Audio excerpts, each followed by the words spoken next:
So it's a great privilege and pleasure to have a chance to talk to Professor Takamiya, who, if I may, I will address as Toshi, as he is known universally after that. Toshi, when and where were you born? I was born in Tokyo in 1944, actually the 23rd of February. Tell me something about your ancestors, as far back as you would like to go. Most people usually say something about their grandparents. Yes. Who they were, their character, their occupations, that sort of thing. Yes. My family had lived in Hokkaido for some time, since after the Meiji Restoration. Until then, Hokkaido had been more or less a separate island from the mainland. And I think the ancestors of my family were encouraged by the government or the Meiji Emperor to move from somewhere deep in Nara Prefecture, close to Osaka, to somewhere in Hokkaido, in the mid part of Hokkaido, because of their ancestors' contribution to the imperial family in the 16th century or something, which is almost legendary, but they took the chance to go up to Hokkaido. And my father's grandfather used to be a Shinto priest in Hokkaido, and my father was also given university education to become a Shinto priest. And he became a Shinto priest, indeed, before the war, but after the war, kind of he changed his business. Which war is this? This is the First World War? Or no, the Second World War. Yeah. Your father, yes. That's right. Yeah. And did you know your grandparents at all? Yes, I knew my grandmother on my father's part, and also both parents on my mother's part. And on my mother's part, I think they went to Hokkaido somewhere from mainland. I'm not quite sure about the place, but my grandparents on my mother's side used to live in Otaru, very flourishing port town. Yes, we've been there. Yes. That's right, particularly before the war, thanks to the Japano-Russian trade. And my grandfather used to run a kind of trading company to import timbers, lumbers from Siberia, in which he was very much flourishing. But after the outbreak of the Second World War, I think all the ships and aircrafts were kind of confiscated by the army, so he became very poor. So soon after the Second World War, he decided to send my father, for instance, to Osaka area to start a new business, and he making a remote control from Hokkaido about his business. So what was the new business? The new business was to sell Japanese seaweed, kobu, to the Osaka area merchants. Because of the war, in Osaka area there was virtually no foods and very bad condition in terms of the availability of the food. And you may have heard or you may have tasted the shiokobu, salted seaweed, which is a specialty in the Osaka area. But you really need raw sea herb or seaweed coming all the way from Hokkaido. And my grandfather, since he had based in Hokkaido, he could supply my father so easily quite a few raw material from Hokkaido, which he went selling to the very well established salted called merchants. Mm. But my father admitted that it was a very difficult task for him to do because he was a beginner and he was not known to these merchants at all. Because of the very Japanese kind of insular character, you really ought to be well established to each other. So he had a pretty difficult time. And also, since he had dealt in the raw material sent from Hokkaido on a cargo, that kind of things, I think he was once spotted by the occupational army for the use of a cryptogram in his telegram, ordering things. And my first recollection of my father was the scene in which he was using a telephone, sending a telegram, saying just odd things, B for Bob and D for Dick or something like that. Very curious to me when I was a child. Did he go on with this occupation throughout his life, or? No. I think I went to Osaka with my family at the age of 3, and my father went on doing this kind of business only 5 years, and then probably he was summoned to go back to Tokyo by my grandfather. So we all went to Tokyo. And then what did he do? He kept helping my grandfather's business in the trading company, all sorts of different things like pawn shop and running a tea room, those kind of things. And then sometime later he decided to launch what is called a cram school, in which he succeeded to a great extent as a kind of educationalist. And that grammar school is just behind this house where we're sitting. That's right, yes. So he launched this school when he was in the early 40s, and as its managing director, he died at the age of 92. 52 years of managing directorship, which is absolutely phenomenal. What sort of person was he, a character? Was he a disciplinary or withdrawn or easy person, or what?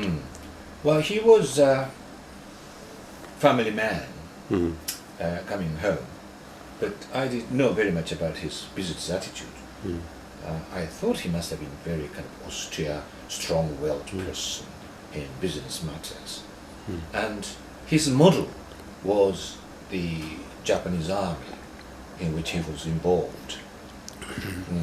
He was sent to a kind of top military official school in which he excelled in every possible academic discipline. He was very proud of this.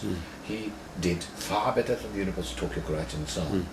So on its graduation, he was selected as a top member of the headquarters.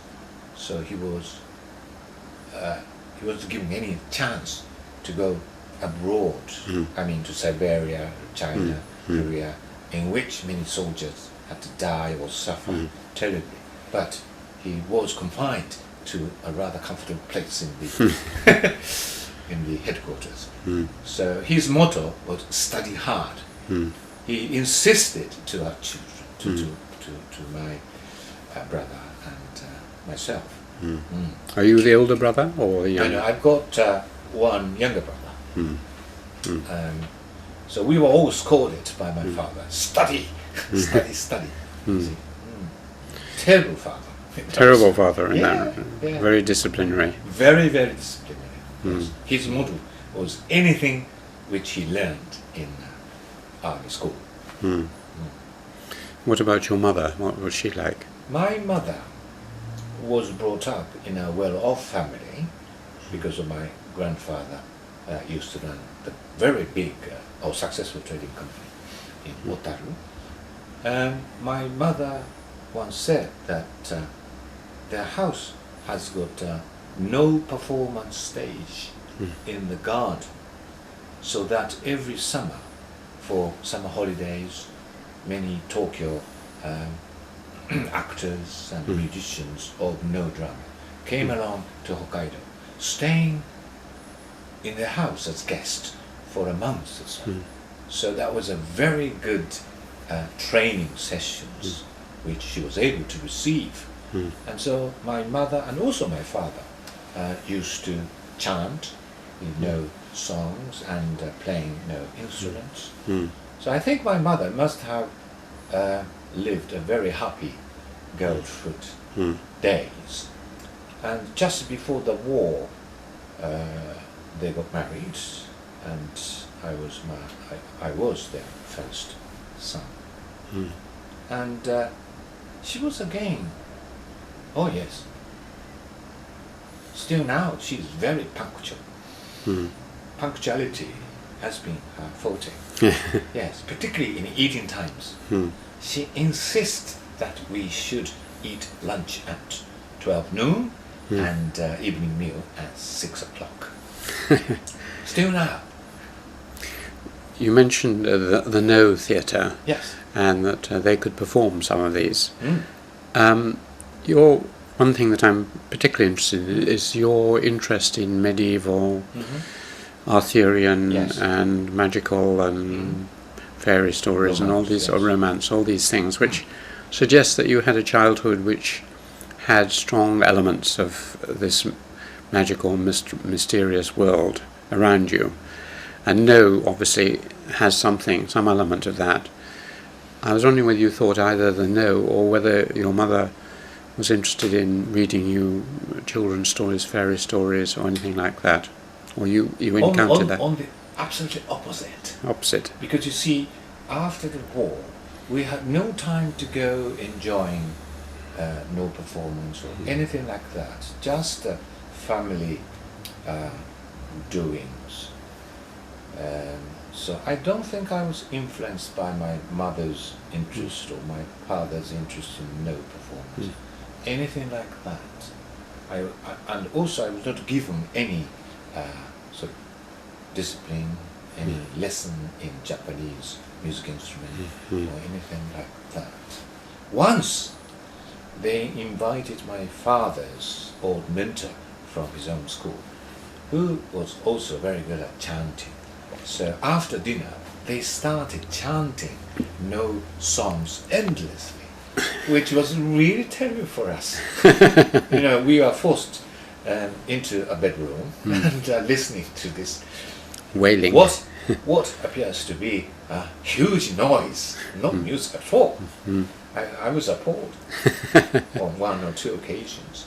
So definitely I was not influenced by my sort of parents' interest in music or Japanese art, which is odd, but in a way it is interesting because soon after my re-entering Keio University for my second BA degree, I was asked to accompany the Hoshio No troupe to go to the United States for 50 days, during which we did 35 performances, and I was an interpreter. Although I didn't know anything about no play, no performance, it was a hilarious, wonderful experience for me to learn something about the Japanese medieval drama, costume, singing, and so on. Because Professor Donald King, a famous Japanologist, was organizer and host of this, I think, first visit of any no performance to go to the United States and Mexico City. And I accompanied them all through the 50 days of the itinerary. Splendid, wonderful occasion for me to learn. So my kind of education in things medieval and Japanese started then. Started later. 5 minutes. But I'm always looking for traces in early childhood. What is your first early memory? A full memory. I mean, not just sort of trees waving in the sunlight, but experience. An experience. At the age of 3, as I told you, we all went to Osaka from Hokkaido, there was virtually no sort of ferry service between Hokkaido and mainland at that time. So my father managed to find a small fisherman's boat for him to come accommodate us. And there was a cat on the boat. And I think I remember it. That was my first memory of, of my sort of Japanese life. Your first school was therefore in Osaka. Exactly, yes. At the age of 5 or 6? I was, I think, 7. 7. I was not given any chance to go to a kindergarten, so I started my early education at a primary school at the age of 6 or 7, I can't remember. And then spending 2 years in that primary school, we moved to Tokyo, where I was put into a public primary school. So my first encounter with a Japanese school in Tokyo was my accent, Osaka accent. I would say sensei, but in Tokyo you have to say sensei. So there's a different pitch. Whenever I called my teacher sensei, all members of the class will burst into laughter. I was hurt. I think about a month. And also they use a different kind of vocabulary, which I wasn't familiar in Osaka area. If the schoolmate said, "Oh, he must be rich," he would quote Odaiji. Odaiji means a minister. You see, he must be a minister in Japanese, in Tokyo dialect. I couldn't possibly understand. So these bits and pieces of different vocabulary had made me realize that there are different stages of the language, even in Japanese. And since then I became bilingual, kind of bilingual. Going to Osaka, still now, I could use rather vulgar Osaka dialects, particularly enjoying drinks in the bar and so on. So. And I could command a Tokyo standard dialect. So I think this, what do you call it, realization of the different kind of dialects, not social but regional dialects, between Osaka, which has been very flourishing commercially and close to Kyoto, very long tradition, and new metropolis Tokyo, has given me some good sense of language. Do you remember what you were enthusiastic about or interested in at that stage? Any hobbies or Baseball. Baseball. Yes.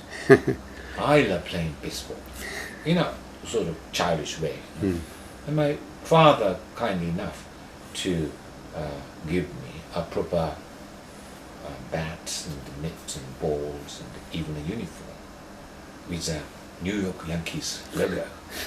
I was very proud of that. Yeah. So I think almost every day I went to play baseball with neighboring kids. And you've continued with an interest in sport since then? Your Well, rugby and... to a certain extent, yes, but not playing, but watching. Yes. And aren't you a patron or a advisor or something to a rugby team? And when yes, it went... at Keio University. I was shocked to see that Keio defeated Oxford when you first went with them to... on a in tour. the presence of a crown prince. We beat Oxford. Wonderful. But we were beaten by Cambridge. Good. That was a heyday of Cambridge. Was it? Yeah. Bob Andrew, Gavin Hastings, and well, I'm very proud to see the Cambridge 15s with the very best members of the team, and we were too quick to get the first try. Only 3 minutes after the kick-off, we got the 5 points. And then they became serious. So we were beaten. But Lord Butterfield was there. And, Was he? we had a wonderful time. Yeah, I volunteered to accompany the touring team as an interpreter. Yes. And are you still a spectator of sports? Do you? Yes, I go to a rugby stadium, also baseball stadium sometimes. Yes. And in my high school days, I used to play badminton, and our school was very strong, private, and famous for success in competitive entrance exam at university. Still, we are very strong, and in our years, we were the representative of Tokyo area as the top of the champion, and we were sent to a inter-high school championship.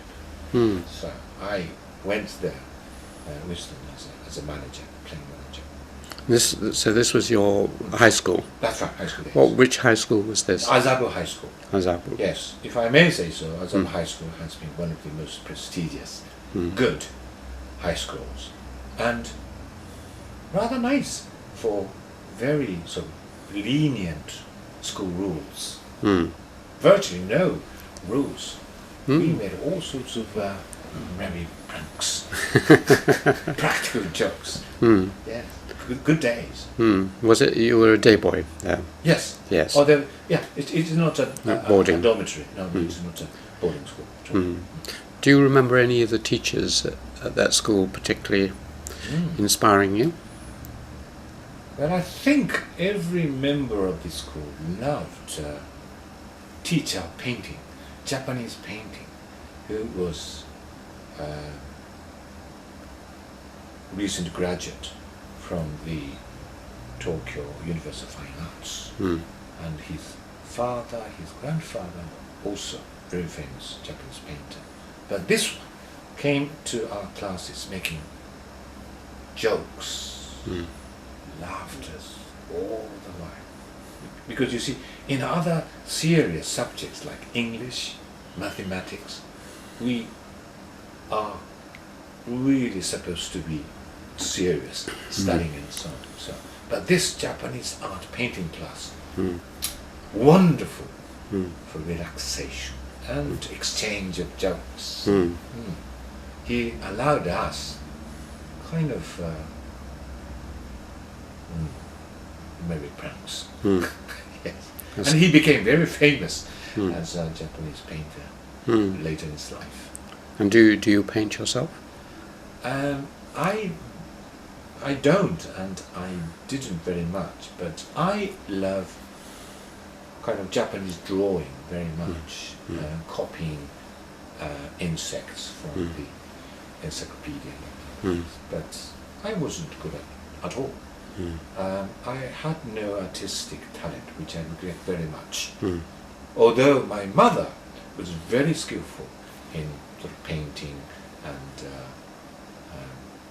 embroidery, making the Japanese dolls, cooking, in everything. She was brilliant, but no, I had no talent. What about calligraphy? You collect calligraphy, or at least you're interested in it. Well, I had to learn Japanese calligraphy in schools, primary schools and junior high school, but no, I wasn't good at all. No. But going to England much later, at the age of 31, I was fascinated by Western calligraphy, particularly Italic. So I didn't learn it from teachers or in schools, but I kind of imitated it. And I think I excelled in it to a certain extent. So whenever my Cambridge friends, English friends, saw my calligraphy, Japanese writing italics. Yes. It was a very good endorsement on their part. I love it. What academic subjects were you best at or most interested in at school? In primary school, I was very good at language, the Japanese language, and also social subjects like geography, history, not scientific subjects at all. Particularly, I remember I was the first to remember all the names of prefecture in Japan. I was really the first, which I was very proud of. And also, I was very good at reciting the textbook and so on. So, very good memory. You to have a certain extent, yes. You don't have a photographic memory. No, I don't think so. Because I think M.R. James must have had more or less. Well, he's exceptional. I can't make any power. Well, you know, for recognizing the patterns. And, oh yes, I'm pretty good at it on my reflection. Yes. So when I entered the Azaba High School, I remember in the very first lesson of music, music teacher asked me to read some paragraph from the textbook music on Beethoven, that kind of thing. So I sort of read it aloud, sonorously. And he was simply impressed. Oh, what a good voice. Why don't you go and be a sort of TV caster or an announcer?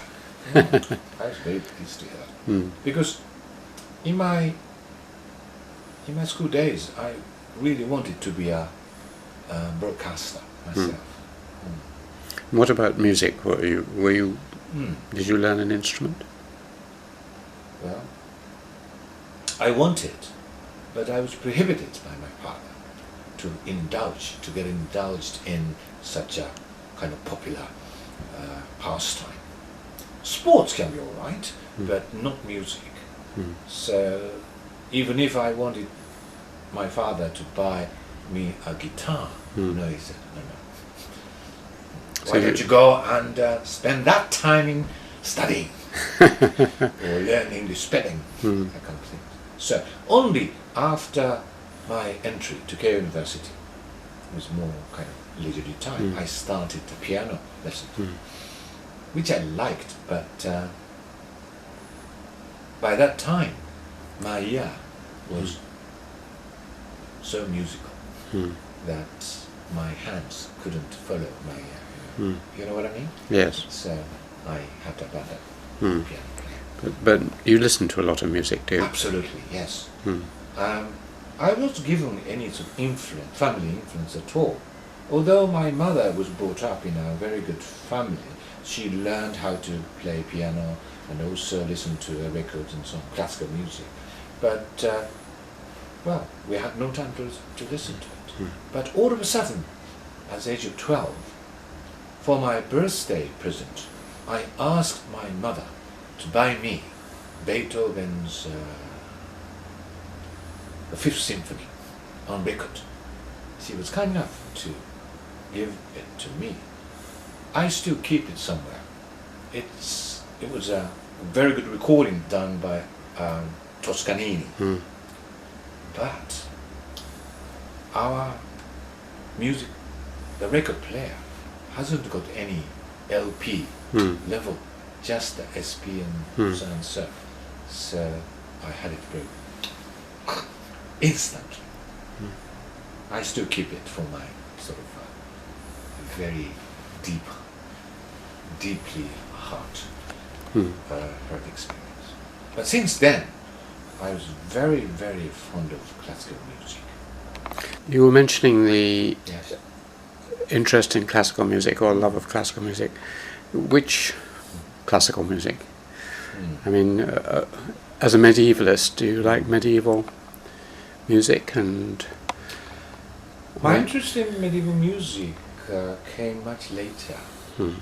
In my high school days, I loved listening to resounding sound like Berlioz's Symphony Fantastique or Richard Wagner. I love Richard Wagner, still now.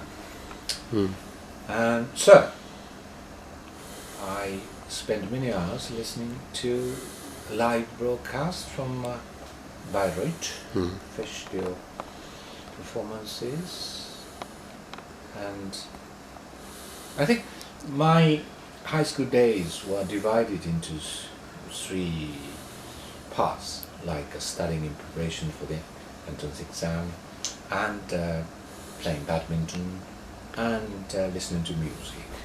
So I was not given any influence from any members of my family, but I naturally became interested in classical music, which still now I'm very fond of. Yes. Do you think it's an obvious connection with Wagner and Parsifal and their whole ring with kind of medieval themes? Do you think Yes, that was or differently? that influenced you?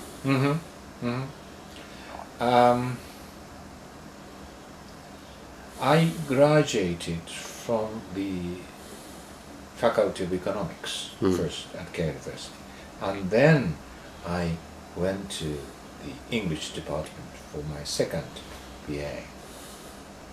And already in my economics student days, I was fully interested in Wagner, and I was given a couple of chances to go to the United States as an exchange student. So on every occasion, I went to the big record shop to buy a complete set of Richard Wagner's, which started just coming out under the direction of Sergio Schotti. Tremendous sound, you know. I was fascinated by Wagner. And naturally, I got to learn the contents and background of Richard Wagner's music and his idea on the theatre.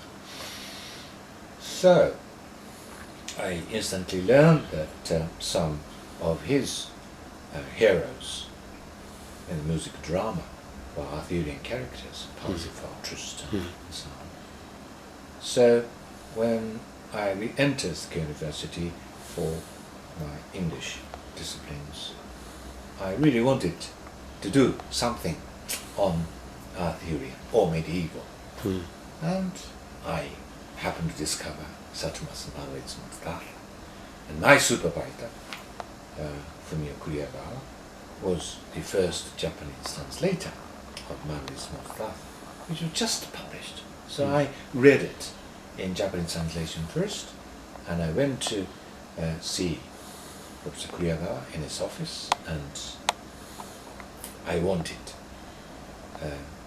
tell him that I'd like to choose Thomas Mallory for my BA thesis subject, and he says, "Why not?" And also I shared with him our deep interest in Arthurian paintings by the Pre-Raphaelites, Dante Rossetti, Burne-Jones. But at that time, there were virtually no good color illustrations in art books. Sometime later, they were just pop out. I mean, this is obviously one of the most interesting keys to your life. What made you so deeply entranced by medieval society and its later resurgence in the Pre-Raphaelites? I mean, funnily enough, when I started my DPhil, the three subjects I chose were witchcraft, marriage, and Arthurian legends. Oh, really? So I was deeply in love with all that sort of stuff. Tolkien was just coming out, C.S. Lewis was around, and so Oxford was filled with this kind of enchantment. Golden days. Yeah, so I sort of know the feeling, but it's very difficult to put it into words. I mean, how would you try and explain your attraction to that world? Well, reading all through the text of Manuel's Mustafa, I encountered some interesting feelings which is reminiscent of the Japanese samurai hood. For instance, giving an obituary on the death of Lancelot or Gawain. He was a wonderful knight, so and so. reading these obituary passages, I almost cried into tears. What a thrilling Japanese-like emotion, which could share with the English feudalistic society. I didn't make any deliberate comparative study between the Japanese and Western chivalric romances or anything like that, but I think deep in my heart was the basic concept that we can share some sentiment of samurai and chivalry. In other words,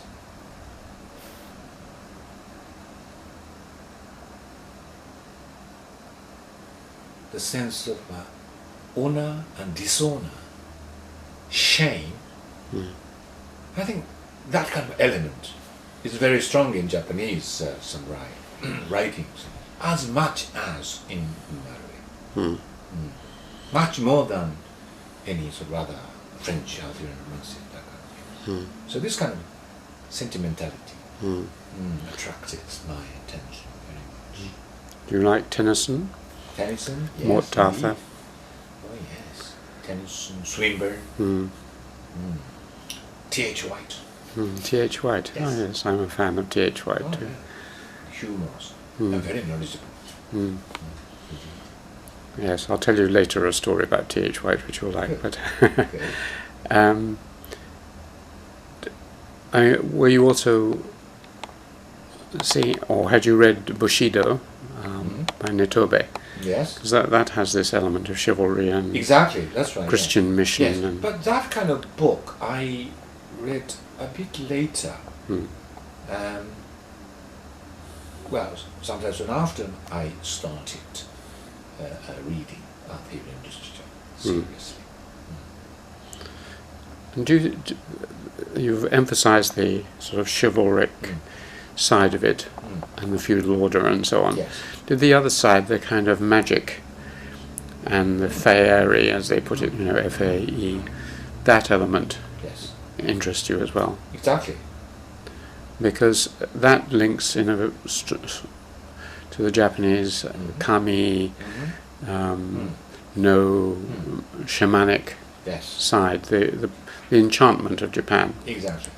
And many people think, of course, like T.S. Eliot, that the disassociation of sensibility and the breakdown in the medieval world vision was the end of enchantment. And do you think there was anything in your feeling that Japan was now a very sort of practical modern society, and you could, through this literature and art, go back into an enchanted age? That's an interesting question. As far as I'm concerned, one of my earliest publications on Mallory was the Origin and Role of Morgan Le Fay, the fairy mistress,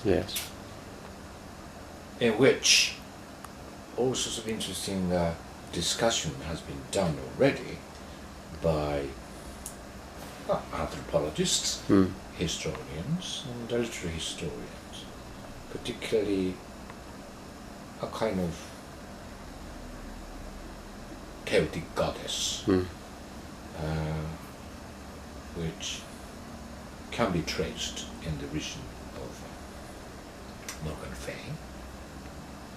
I think which was picked up more recently in the successful fantasy called The Mists of Avalon.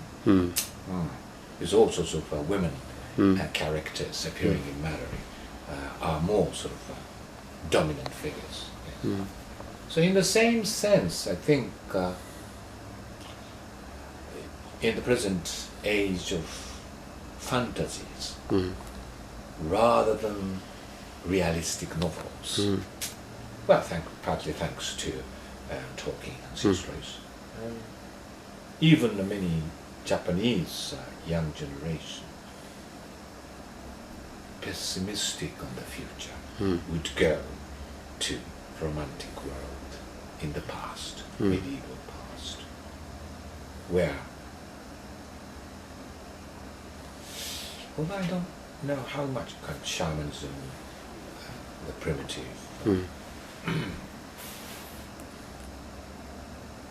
structural society is pertinent in the minds of the younger people. But I think psychologically, quite often they go back to the medieval world. I mean, a parallel way, or another way of going into it, which sometimes overlaps, as with Tolkien, is through children's literature. And you mentioned T.H. White. Yes. Are you a great reader of fantasy worlds of children, Ursula Le Guin or C.S. Lewis or these sort of authors? Do you enjoy those? Oh yes, that's right. And my students, who are much younger than me, were able to enjoy reading all these English romance literatures in Japanese translation at an early age. I think at the age of 10, 12, 13. And they would keep their interest in Tolkien, C.S. Lewis, to the university age, which is very nice. And I remember one of my former students, who is now professor of English at Keio, became thrilled by Tolkien's fantasies,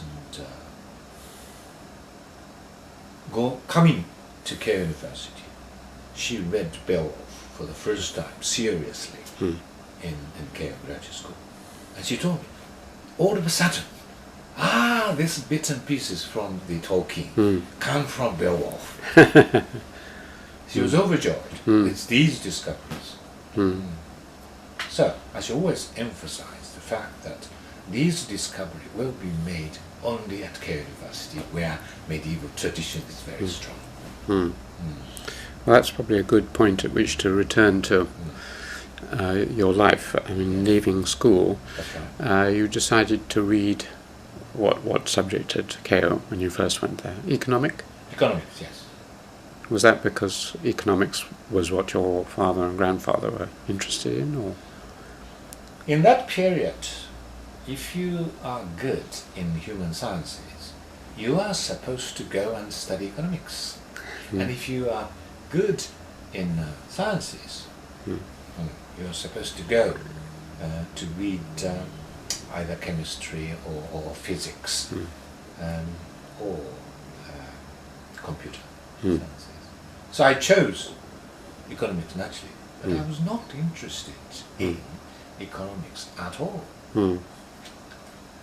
Back in the 1960s, still some influence of Das Kapital in Japanese translation was everywhere in the economic department. So we naturally went to a bookshop and bought an entire set of Das Kapital in Japanese translation, of course. But I couldn't read many pages and abandoned it. And modern economic theory, Keynesian so and so, didn't attract my interest very much. So, for my BA thesis, I wrote something about the post-war agricultural problems, agricultural economic problems in Hokkaido area. So I went to do some field study in Tokachi, playing that kind of things. Yes. So not very theoretical.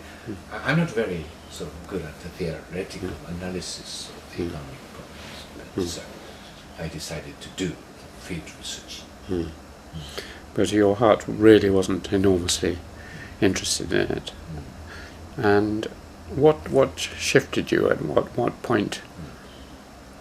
Was it just at the end of your first degree you happened to go into a bookshop, or what happened to make you shift? I find it very difficult to justify myself in this particular question. I am ashamed to say that my answer will be simply since there is no good job available in the world on my graduation from economics, I wanted to remain on the university campus. Because you see, we had a very successful Olympic Games in Tokyo back in 1964. And after that, all the economics sort of slumped. And 2 years later, when I graduated from Keio, there was virtually no good job available. Although I was suggested by my supervisor to go and see the Keio graduates in a big company for advice and so on. But some of them told me very frankly, if you got some very keen interest in other things, there is no point of you coming to a Mitsubishi company, they're too big, and you must work as just one of the very small cogwheels. So I was impressed by my sort of graduate's comment. So I thought about it. What subjects can I do better than economics?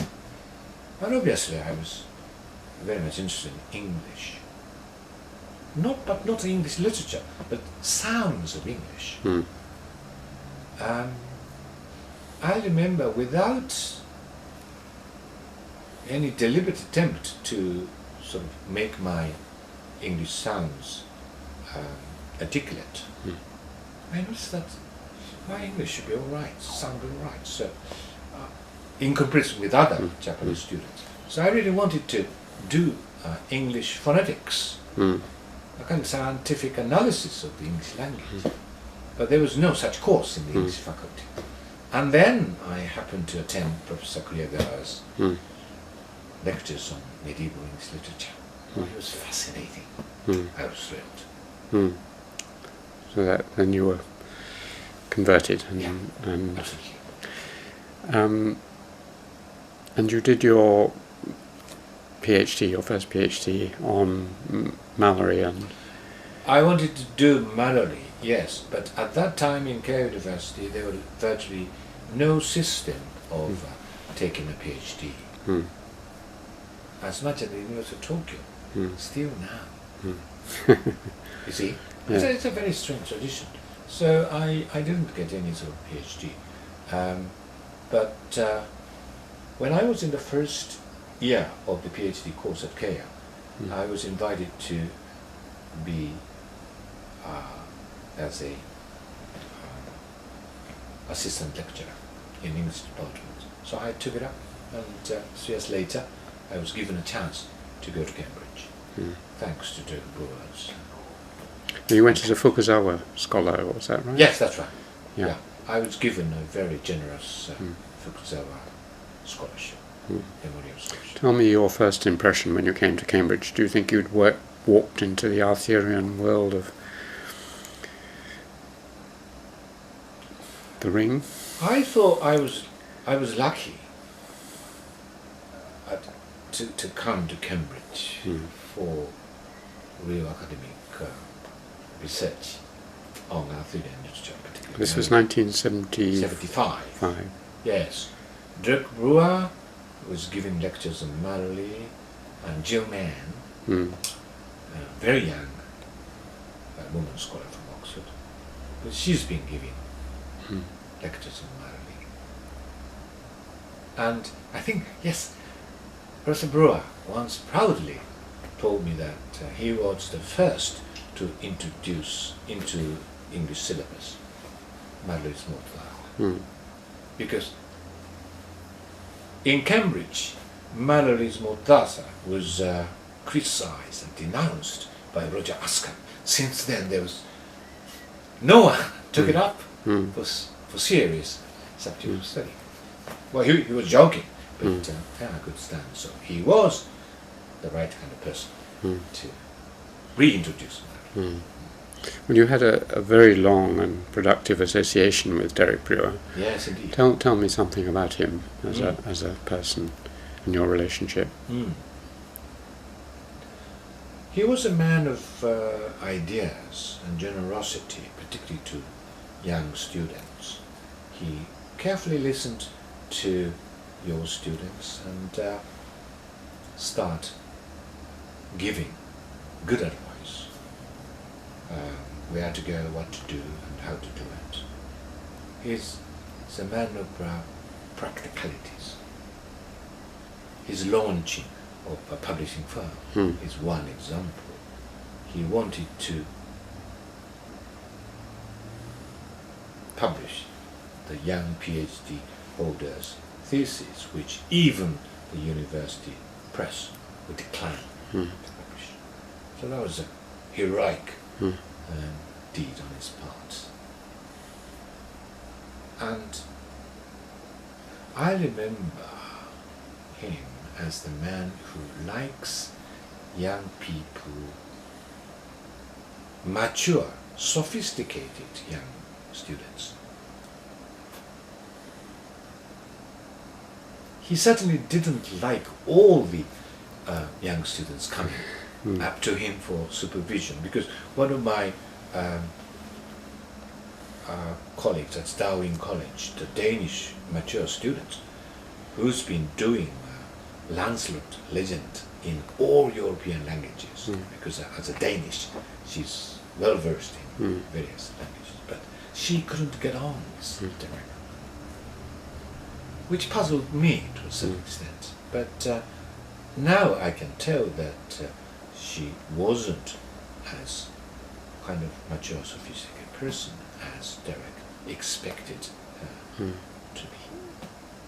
And was he a great scholar? He was a great scholar.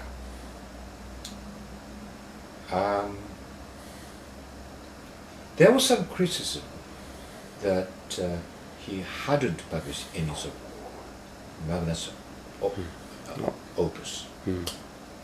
But his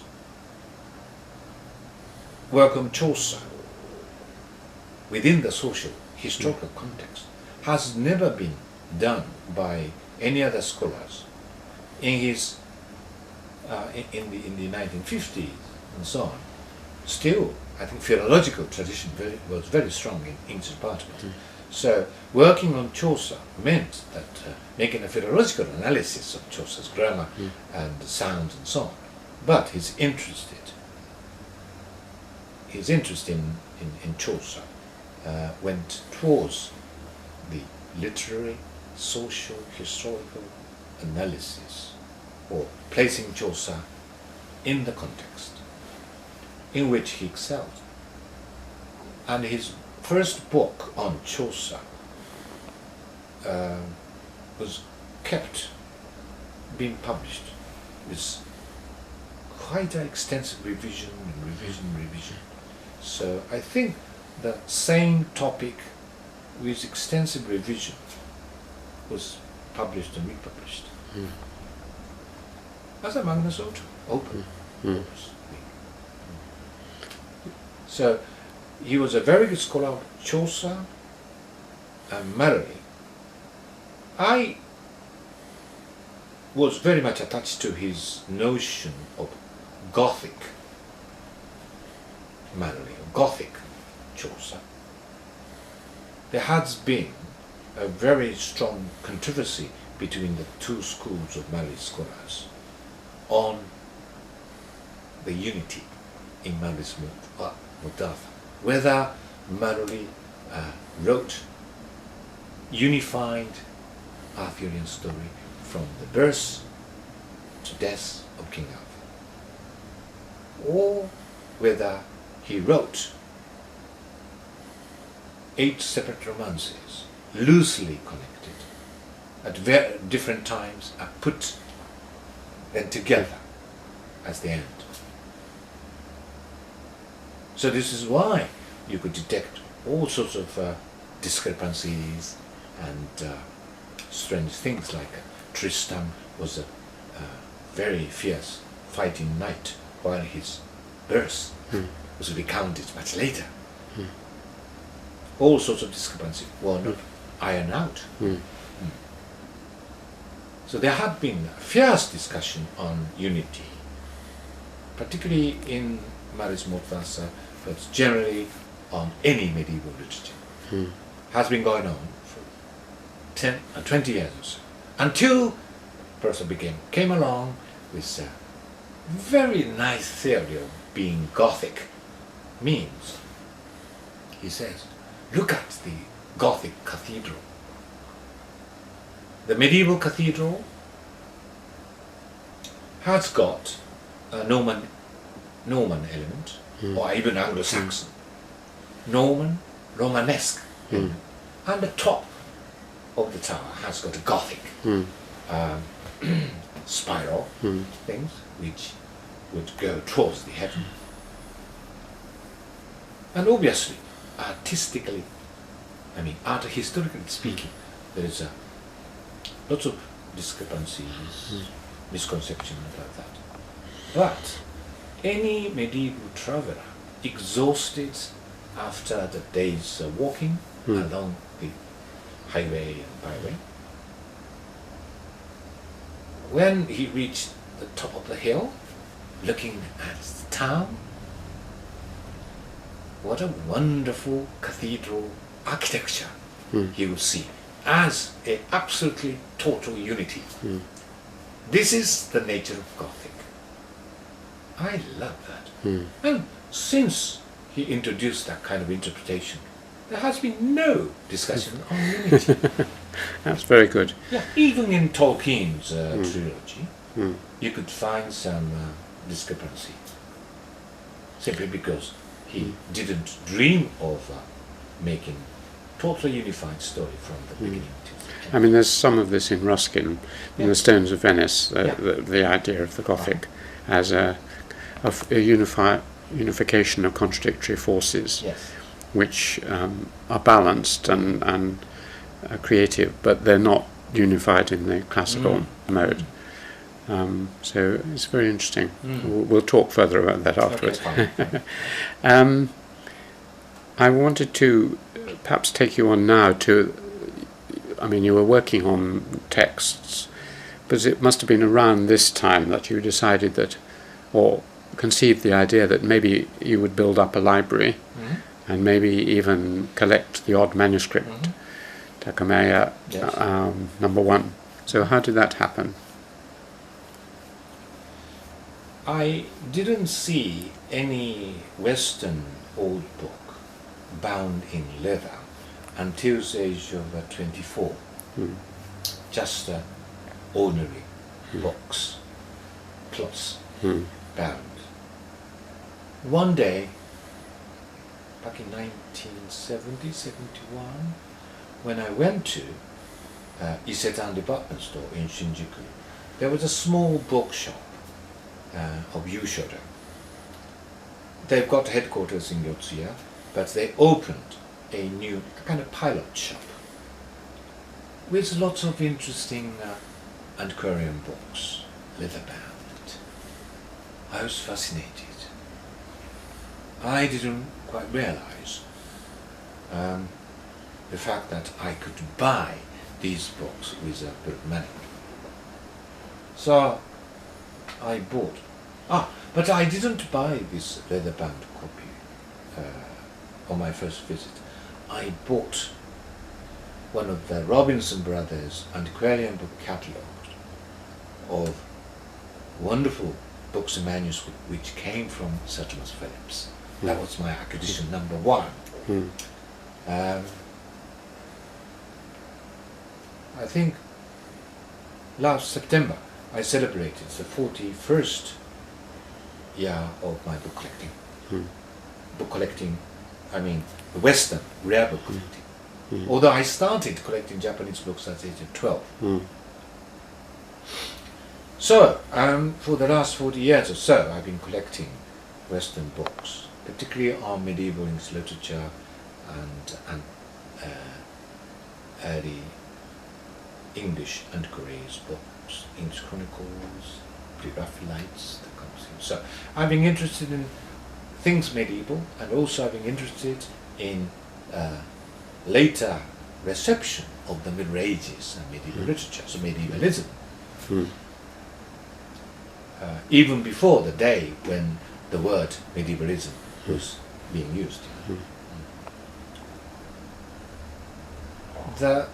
One of the aims of my collecting Western Korean books was to use them in my teaching classes. Because with real books for my students to see and touch, they could learn more about old literature and old culture. So, I did two things at one and the same time. I started buying books for my own collection as well as for recommending to Keio University Library. Now Keio has got a very good collection of reference books as well as some real manuscripts and print books, even capstone books and so on. So we should be very proud of holding them, but we should not remain as the guardian of courts. We have to make them easily available to students if they are interested in it. So I should always encourage them to go to the library, Rabaku, to study them. But before that, you really ought to be well disciplined. So I've been giving classes on paleography, historical bibliography, and codicology, that kind of things. So I'm very pleased to see some of my former students now very well trained. Where did you learn paleography? I learned paleography from Professor Kuriyagawa in Keio days, and medieval Latin too. But on my visit and stay in Cambridge, I learned paleography first of all from David Dungo.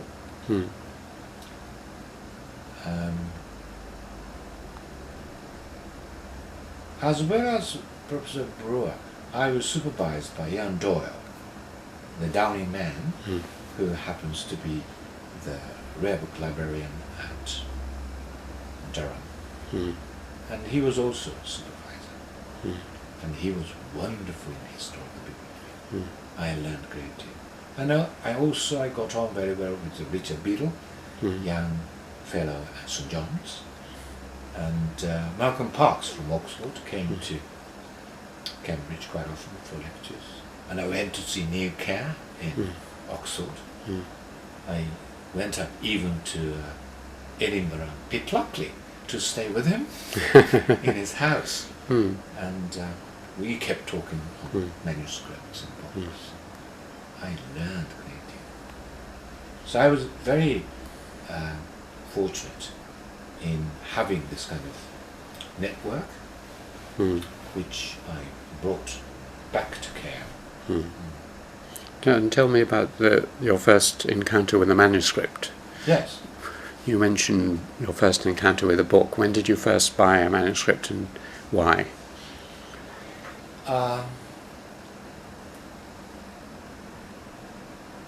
Soon after I started frequenting the usual bookshop, I think they brought my attention to this 13th century Parisian Bible. And I was fascinated by this and I bought it. Rather, I twisted my father's arms for it.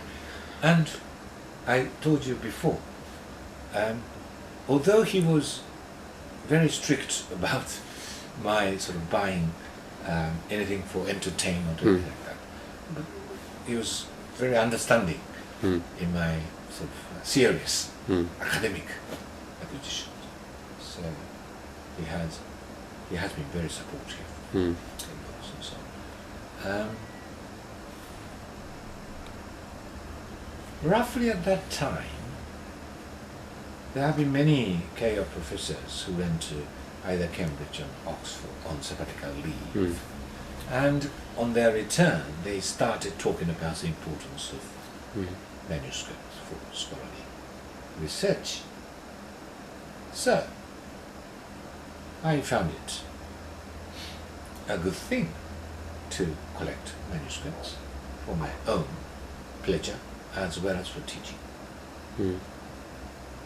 I started letting my PhD students use my collection for their PhD work. So, You mentioned your father helping you yes, to buy the first manuscript, but not all of it. Yes. You've bought over 100 manuscripts now, and That's you right. have a wonderful Yeah. book collection. Yes. And I don't want to sound rude. You say somewhere that you're no Getty, and you're no No. Rothschild or whatever, No. but the collection you have is obviously very valuable, and even when you bought it, it must have been very expensive. Surely a Keio university, your university salary is the same as mine, roughly, and I couldn't begin to buy one shelf of the books that you've got there. Was this family money, or? Yes, indeed, yes. And also, I think I was wise in spending money. I don't claim I was very good at making money. Well, that's why I'm an academic now. But yes, I was fortunate enough to find some means to buy them for my own library. And also, I started collecting Early. Middle English manuscripts much earlier than anyone else. Because talking about manuscript, your automatic reaction will be, oh, beautiful vase and miso, that kind of things, with pictures, lavishly painted pictures. I can't afford to buy them, and I'm not interested in pictures. So plain looking, shabby manuscript, as you say. But with wonderful associations, signatures of William Wordsworth and things like that. Yes, exactly. I heard the stories from Tim Munby of the days when David's bookstall used to buy books in the London sales and then put them, and John Maynard Keynes and all the book collectors in Cambridge used to rush down on whatever day it was, Wednesday, and fight for the... And then they were sort of sixpence or a shilling for some really wonderful book. And that had all changed even by 1975. But you really only started collecting in the 70s, didn't you? Right, yes. So it was beginning to get expensive, certainly antiquarian books. Oh, yes. But with expertise, experience, and knowledge, yes, knowledge is by far the most important element in collecting. I got on very well with, for instance, David McKittrick, now the librarian of the Trinity, and David Hall. He used to be a number 2 of the English Library. We got on very well with each other because more or less we are in the same generation. And every now and then we got together weekends for book hunting expedition by my car, going to Oxford, Hay on Wye. Hay on Wye, Oh, right? yes. And they are very sort of wise and shrewd in choosing the right kind of books. And just by watching them, how to sort of maneuver into rummage through the bookshelves, I learned a great deal. And their emphasis was always on association copies. And you presumably spent time in some of those wonderful old libraries like the Parker Library and the Trinity Old Library and Key's Library, and saw all these leather-bound books on the shelves. Had the sense of what a beautiful library was like. Yes.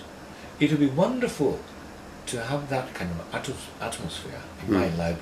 But as you see, we are suffering from the housing problem. So you need a Duke Humphrey to come along and... That would be wonderful, yes. There was one occasion about more than 20 years ago when I moved out of this place, bought a kind of land and house with a library installed underground. Air sort of conditions, entirely that kind of thing. But the designer of architecture firm gave me some estimate. With that very expensive money, I thought, oh, I could have bought more than 12 manuscripts. So I did just stay on here.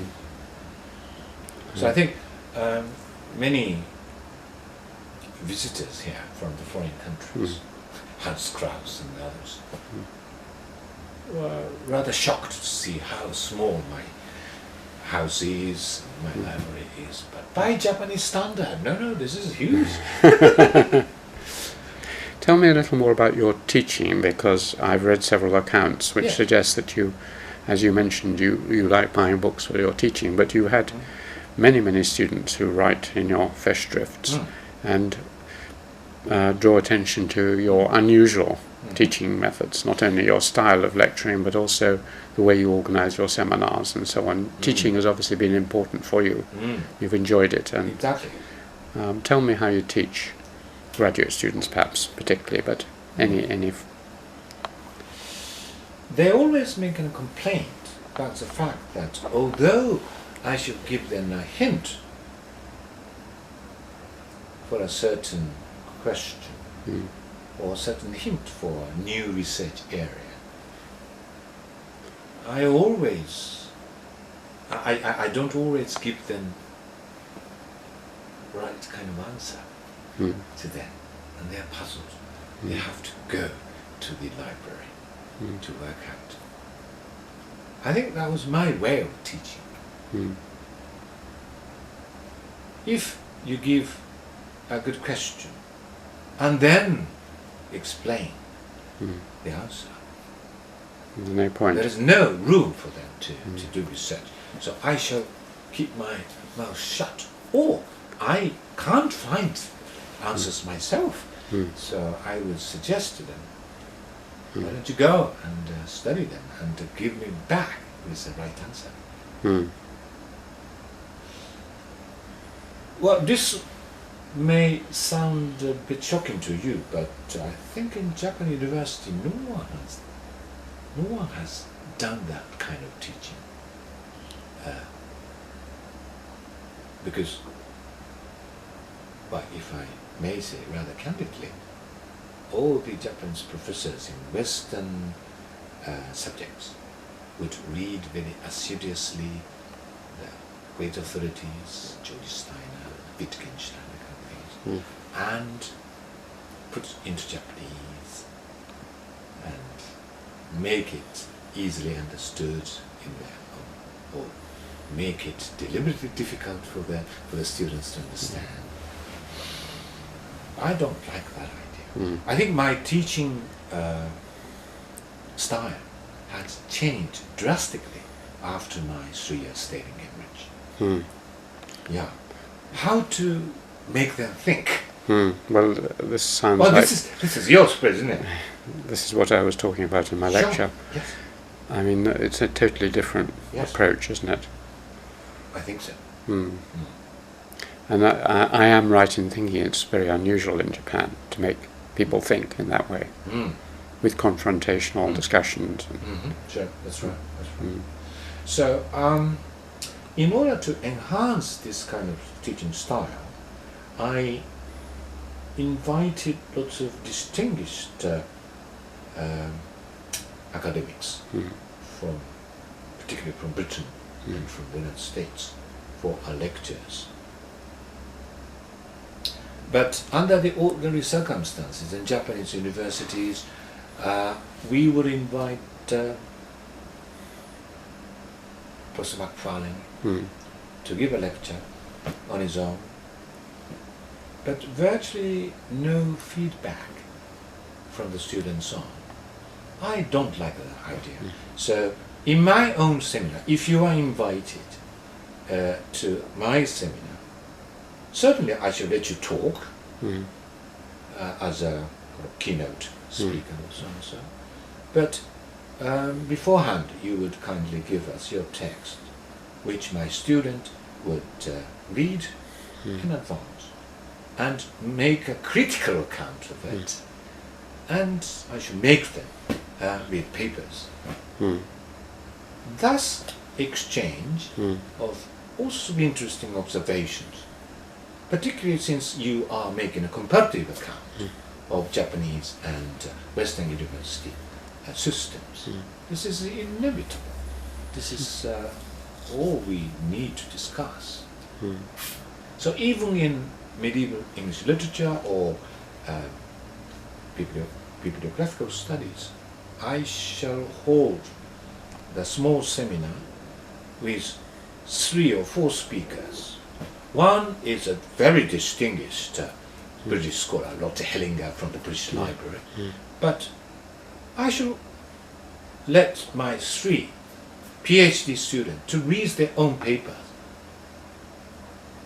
And often she would be impressed to see how extensively the Japanese students here, long away from Britain, doing the right kind of things, which even the British students don't touch on. So they kindly call my school as a sort of Toshi school, which is very unique, and even going to the international conferences, they would read very unique papers on it, which is very important. I think I learned this side of the discipline from Patrick Boyden, the Italian scholar at St. John's, the Dante expert. Because you were at St. John's for Yeah, exactly. He emphasized the importance of being a good Dante scholar in Britain. You must choose the right kind of topic on Dante which no Italian Dante scholar would dream of, and put it into a wonderful presentation in which you have to use Italian more fluently, more eloquently than the Italian scholar. So I shall make every attempt to read a paper on Caxton and melody. In the very minute way of handling the bibliographical matter, which British scholars would never dream of. And I shall read it in a way more kind of a British way than the British people. Particularly going to the Kalamazoo conference of the International Medieval Congress. So many Americans would be very surprised to see a Japanese chap talking in a very British way on a very British subject. But very interesting. I think this is how we ought to do, which I learned from Patrick Boyden. Well, we're coming towards the end of the time and the tape, but it's always a fragmentary life that one presents. Yeah. And I always ask people towards the end if there are any subjects about which I should have asked them, things that they would really like to have talked about a little. We've covered your teaching and some of your research and your childhood and so on, but are there any other things that you really would have liked me to ask you about and talked about?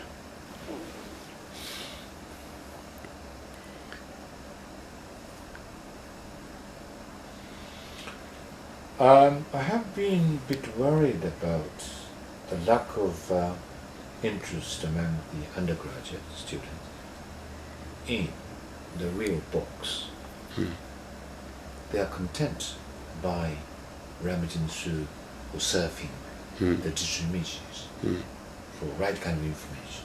They readily put into their own paper without seeing the real books and so on. So for the last 5 years or so, before my retirement, I started giving my undergraduate students the library guide and also antiquarian book guide in the Jimbocho area, the Charing Cross Road in Tokyo. And all of a sudden, some young students get interested in all books. You see? And some of them would go to the kind of bookshop twice a week and finding a wonderful book. Yeah, with a signature Walter Pater with some notes on it, and very cheap because the shop owner don't know anything about it. That's a very good start to be a book collector or bibliomaniac. And then I have launched what is called the Keio University Society of Bibliophiles by organizing a lecture and a book auction on a very humble scale, because we are sort of professors have got lots of duplicate copies to dispose of easily, and they'll be put on auction. The young student will come along and bidding it. Exciting things, isn't it? And they're very happy with the new acquisition and so on. And probably one of the future urgent desiderata is to launch the Keio University Book Collecting Prize, as it started in Cambridge. So I'd like to keep the good book collecting tradition at Keio. Keio has produced a very good collectors in Japanese classic literature, Chinese classic literature, and Western. Professor Pre-Raphaelites used to have a very good working collection of medieval literature, which has ended up in Keio, and so on. So how to drive young undergraduates to get merged into it. I think I read a rather nice story about you when you were at Darwin, and you were asked to pay some university fees or teaching fees, which you shouldn't have had to pay. That's right. And Eric Brewer intervened and persuaded the senior tutor that you really didn't need to pay them. That's right. So you won your victory, but what was nice, of course, was that you then gave them the money. The same amount of money. The same amount of money for the Tim Munby fund. That's a very delightful, charitable. Yes, and on the following day, I was a hero. How generous Toshi is. Yeah. Lovely. I never dream of that reputation. No.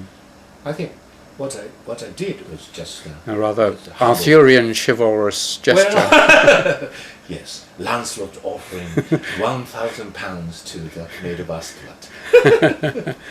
That's very nice. And the last question I was going to ask you, you mentioned your retirement, and as someone who is retiring this month as well, you've just retired earlier. What are your plans now for, as I hope, our best and most productive period of our lives? Yes.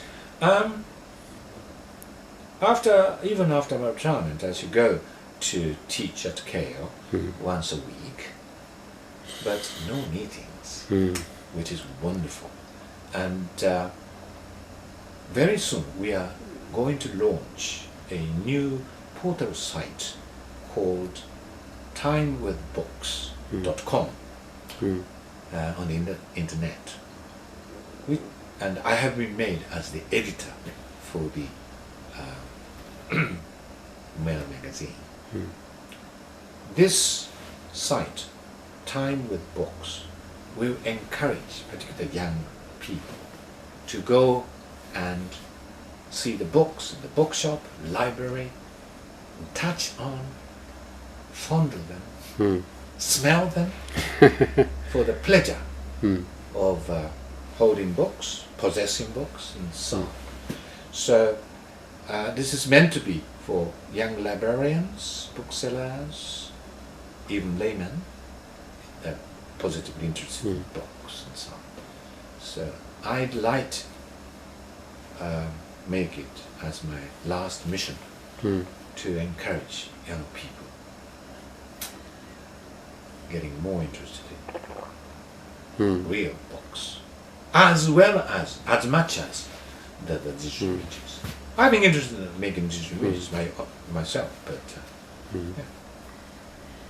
Lovely. That last mission reminded me of Lancelot or Parsifal going for his last adventure. So I wish you Holy all well on that adventure, and thank you very much indeed thank you for very a lovely much. interview.